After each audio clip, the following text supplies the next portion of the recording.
সনডং পৃথিবীর সবচেয়ে বড় গুহা। এই গুহা এতটাই বড় যে এর ভিতরে একটা নিজস্ব স্বয়ংক্রিয় ইকোসিস্টেম রয়েছে। এর মধ্যে রয়েছে নিজস্ব আবহাওয়া ব্যবস্থা। সাধারণত আকাশে যে মেঘ দেখি, গুহার ভিতরে শত শত মিটার ভূগর্ভে একই মেঘ তৈরি হয়। সনডং এর ভিতরে লুকিয়ে আছে এক অবিচ্ছন্ন আদিম বন আর বিশাল এক ভূগর্ভস্থ নদী। স্বচ্ছ মাছ থেকে শুরু করে রঙিন বালক, এখানে সবই দেখতে পাওয়া যায়। এই গোপন জগতে বাস করছে 250টিরও বেশি উদ্ভিদ ও প্রাণীর প্রজাতি। সম্প্রতি এখানে 7টি নতুন প্রাণীর সন্ধান মিলেছে, যা শুধু এই গুহাতেই পাওয়া যায়। প্রায় 9 কিলোমিটার দীর্ঘ এই গুহার ভিতরে রয়েছে 38.5 মিলিয়ন ঘনমিটার জায়গা এবং এর পথঘাট এতটাই বিশাল যে এখানে 40 তলা উঁচু একটি দালান দাঁড় করানো যাবে। এই স্লাগমাইটগুলো ঠিক যেন প্রাচীন সুউচ্চ মিনারের মতো মাথা তুলে দাঁড়িয়ে আছে। এই গুহার ভিতরে হাঁটতে হাঁটতে নিজেকে ছোট কোনো কীট পতঙ্গ মনে হওয়া খুবই স্বাভাবিক। পাথর কি কখনো নিজের দিকে নড়তে পারে? সনডং এ এমনও ফাইটোক্রাস্ট পাথর রয়েছে যেগুলো অর্ধজীবন্ত জীবের মতো সূর্যের দিকে এগিয়ে চলে। বিরল প্রজাতির মুক্তা এবং আরো অনেক ইউনিক ফরমেশন এখানে পাওয়া যায়। এটা গঠন হওয়ার পর 30 লক্ষ বছর পৃথিবী এই গুহার অস্তিত্ব সম্পর্কে কিছুই জানতো না, যতদিন না পর্যন্ত এটি 2009 সালে ভিয়েতনামে পুরোপুরিভাবে আবিষ্কৃত হয়। এখন আপনারা দেখবেন পৃথিবীর সব থেকে বড় গুহা। নিরাপত্তা ও সংবেদনশীল পরিবেশ রক্ষার জন্য ভ্রমণকারীদের এখানে একক প্রবেশ নিষেধ। এই অভিযান পরিচালনা করে অক্সালাস, যা একমাত্র অনুমোদিত সংস্থা।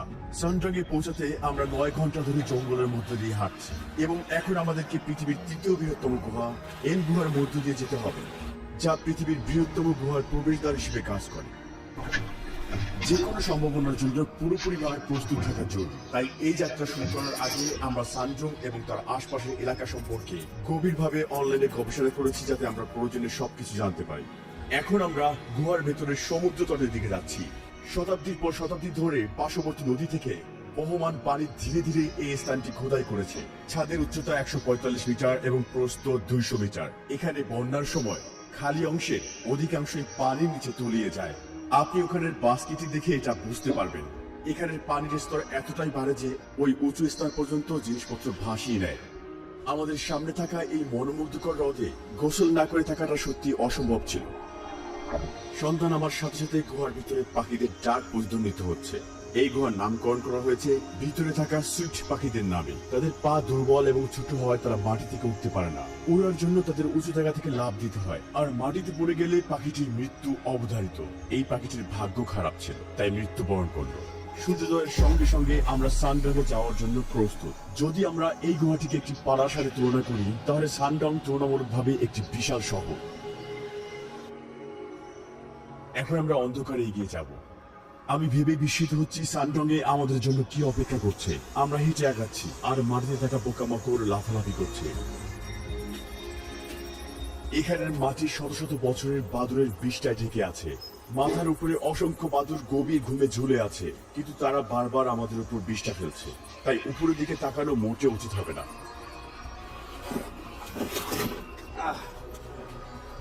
দেখুন আমার হাতের অবস্থা। আমরা ট্রাভার্টিনের মতো দেখতে ফরমেশনগুলোর পাশ দিয়ে যাচ্ছি। চুনাপাথরের সিঁড়ি আমাদেরকে সানডং এ পৌঁছানোর পথে নিয়ে যাবে। ওয়াও, এখানের দৃশ্যটা সত্যি অসাধারণ। দুই পাশ থেকে কিছু পানি নিচে বয়ে আসছে।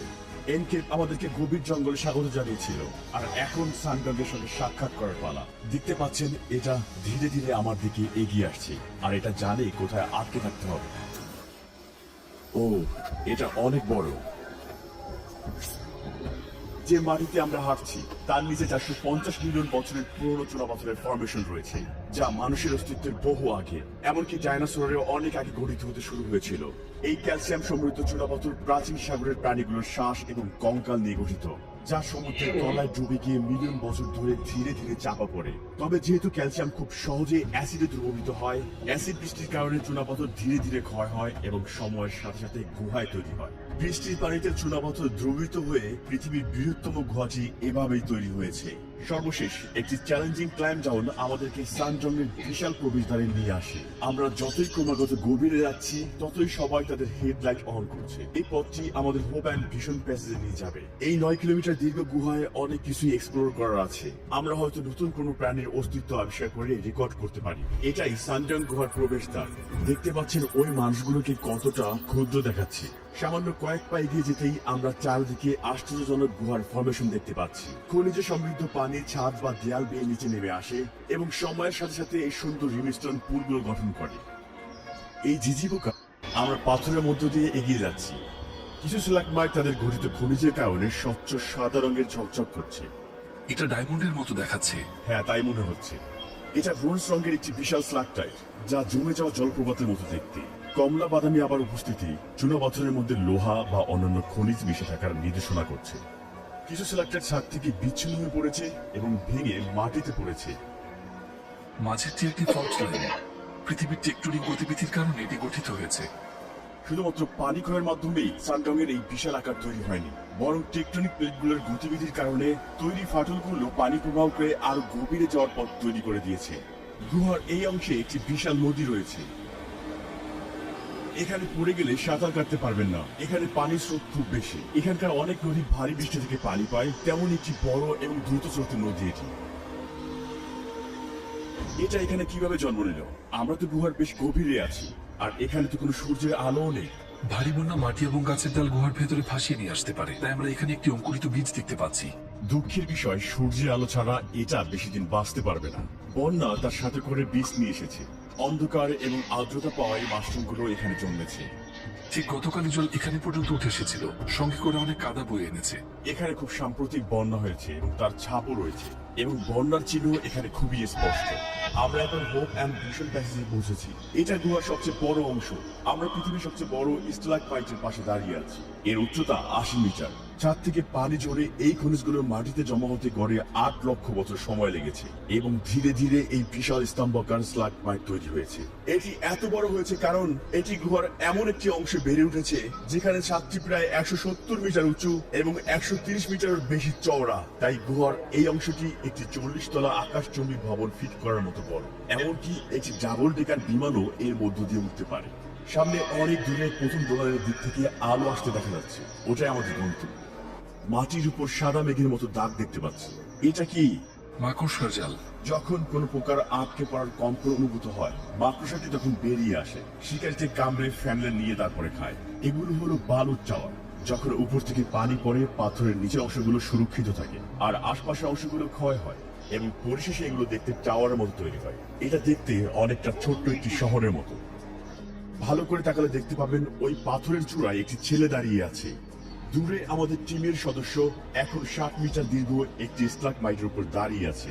আমরা গুহার ভিতরে 3 কিলোমিটার এগিয়ে এসেছি। এটা আমাদের ক্যাম্পিং সাইট। কল্পনা করুন এখানে শুয়ে আপনি দৃশ্য দেখছেন। এখান থেকে আপনি আংশিকভাবে প্রথম ডোলাইন দেখতে পাবেন। এটা গুহা থেকে বের হওয়ার রাস্তা মনে হলেও আসলে তা নয়। এটি গুহাতে থাকা 2টি ডোলাইনের প্রথমটি, আর এখান থেকে জিনিসগুলো আরো অবিশ্বাস্য হতে চলেছে। গুহার বাইরের এবং ভিতরে তাপমাত্রার পার্থক্যের কারণে কুয়াশা সৃষ্টি হয়েছে। এই কুয়াশার পিছনে থাকা এলাকাটি ডাইনোসর থেকে সাবধান নামে পরিচিত। আমরা আগামীকাল সেই স্থানটি অনুসন্ধান করব, আর এখন বিশ্রাম নেওয়ার সময়। এখন আমরা 1 নম্বর ডোলানে যাচ্ছি। আশা করি আজ আমরা অনেক কিছু দেখতে চলেছি। চলুন যাওয়া যাক। আমরা প্রথম ডোলানে পৌঁছানোর জন্য সরু পথে হামাগুড়ি দিয়ে এগোচ্ছি। খুবই সরু পয়েন্ট। এই 18 সুতাগুলো হলো গুহার কেঁচুদের ফাঁদ। তারা লেজ থেকে নীল সবুজ আলো উৎপন্ন করে, যাতে উড়ন্ত পোকারা এই 18 সুতাগুলোর দিকে আকর্ষিত হয়। আর যখন পোকা আটকে পড়ে, লার্ভা তখন মুখ দিয়ে সুতাগুলো তুলে নিয়ে শিকারিটিকে খেয়ে ফেলে। এই চুনাপাথরটি দক্ষিণ পূর্ব এশিয়ার সবচেয়ে পুরাতন চুনাপাথর। এর বয়স 40 কোটি বছরেরও বেশি। কিছু সামুদ্রিক প্রাণী চুনাপাথরের অংশ হয়ে গিয়েছে, অন্যগুলো খনিজায়িত হয়ে জীবাশ্মে পরিণত হয়েছে, যেমনটা আপনি এখানে দেখতে পাচ্ছেন। পরে আমরা এই জীবাশ্মটির বিস্তারিত ব্যাখ্যায় আসবো। আমরা প্রায় পৌঁছে গেছি। সূর্য। উপর থেকে পানির ফোঁটাগুলো মাটিতে পড়তে প্রায় 20 সেকেন্ডের মতো সময় নিচ্ছে। এই দেয়ালটির উচ্চতা কত? এটা প্রায় 140 মিটার উঁচু। এখানের সবকিছুই বিশাল।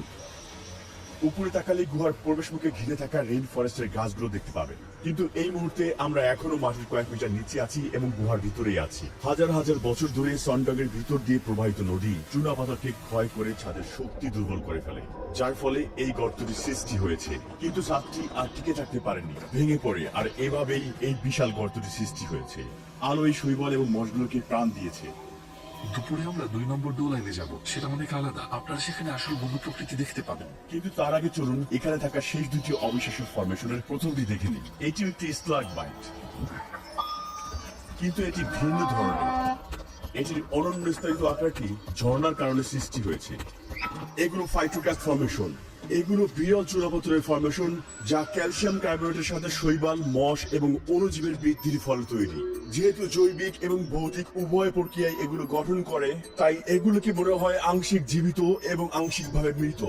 এখানে আপনারা দেখতে পাবেন ফাইটোক্যাস্ট গঠনগুলো সূর্যের দিকে বেড়ে উঠেছে, যেন গুহা থেকে একটি হাত বাড়ানো হয়েছে। অন্ধকারে 1 কিলোমিটার উপর নিচ উঠতে উঠতে অবশেষে আমরা গন্তব্যে পৌঁছেছি। এটি দ্বিতীয় ডোলাইন, যা প্রথমটির তুলনায় অনেক বড়। এটা অবিশ্বাস্য সুন্দর। হঠাৎ করে যেন আমরা গুহার ভিতরে একটি বনের মধ্যে চলে এসেছি। এখানে দেখুন কত ঘন। এই অংশে গুহার ছাদ দুটি প্রধান ফল্টের সংযোগস্থলে ধসে পড়ে, ফলে বৃষ্টির উপর 252 মিটার উচ্চতার একটি ডোলাইন গঠিত হয়। ধসে পড়া গুহার ছাদের ফলে সূর্যের আলো প্রভাবিত হয়, যা একটি সম্পূর্ণ নতুন ইকোসিস্টেমের জন্ম দিয়েছে। চরম পরিবেশেও গাছপালা আর প্রাণীরা লড়াই করে টিকে আছে এবং এই জায়গাটিকে বদলে দিয়েছে এক অসাধারণ ভূগর্ভস্থ রেইন ফরেস্টে।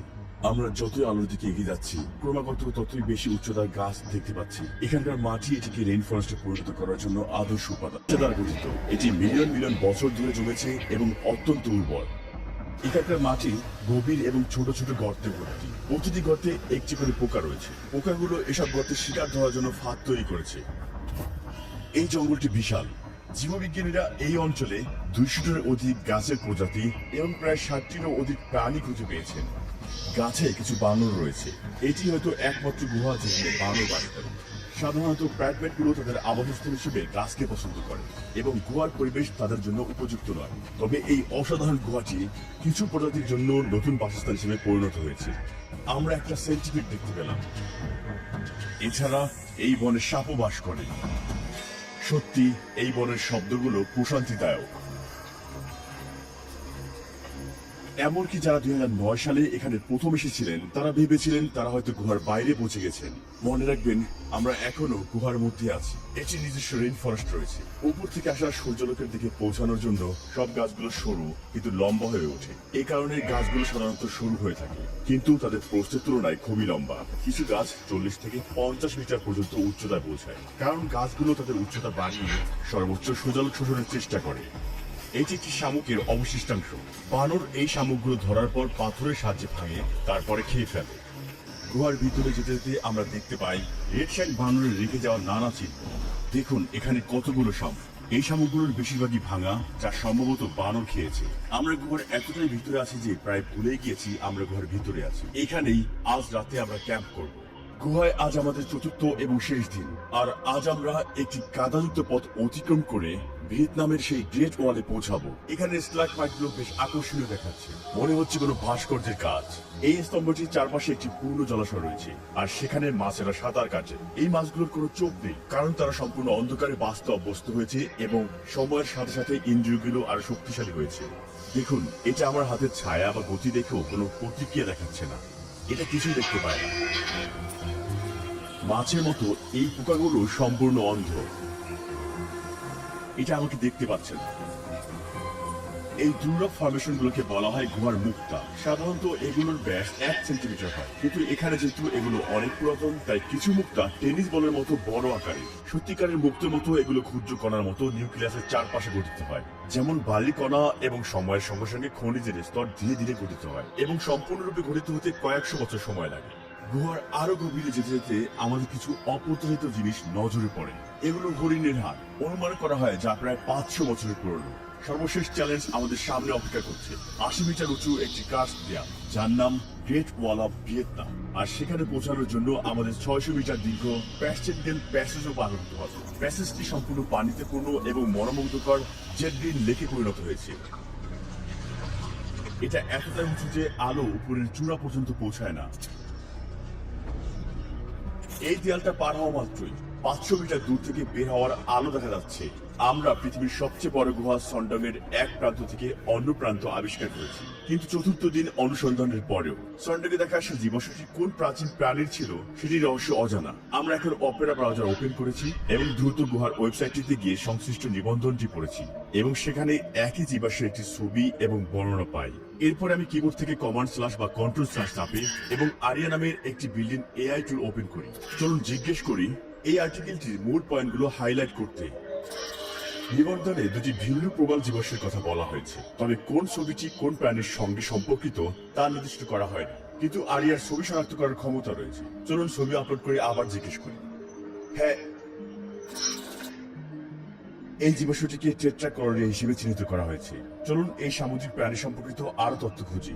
প্রথমে আমি ট্যাপ আইসল্যান্ড ফিচারটি ব্যবহার করছি, যা আমাকে সহজে টপিক অনুযায়ী ট্যাপগুলো গ্রুপ করতে এবং সংকোচন বা প্রসারণের মাধ্যমে স্পেস বাড়াতে সাহায্য করে। আমি ব্রাউজারের উইন্ডোটি দুই ভাগ করে দুটো টেক্সট একসঙ্গে পাশাপাশি দেখছি। এটা দেখতে পাচ্ছি যে টেট্রাকরোরিয়া বা রোগোসা, যা কয়েক মিলিয়ন বছর আগে বিলুপ্ত হয়ে গিয়েছে। মনে করা হয় যে এই মাংসভোজী প্রজাতি শিকার ধরতে সাহায্য করত এবং 10 সেন্টিমিটার পর্যন্ত লম্বা হতো। যেহেতু এটা আজ বিলুপ্ত, তাই আমরা নিশ্চিতভাবে জানি না এটা দেখতে ঠিক কেমন ছিল। তবে আরিয়ার ইমেজ জেনারেশন ফিচারের মাধ্যমে আমরা এই প্রাণীগুলোর কিছু সম্ভাব্য ছবি তৈরি করতে পারি। এখানে একটি জীবন্ত টেট্রাকরোরিয়ার চিত্র দেওয়া হল, যা টেন্টাকলস হিসেবে আঁকা হয়েছে। যেমনটা দেখতে পাচ্ছেন, ট্যাপ টেস্ট ফিচারের মাধ্যমে এবং আন্ডারস্কোর ডার্ক করার মাধ্যমে সাম্প্রতিক পরিদর্শন করা ট্যাবগুলো চিনতে সাহায্য করে।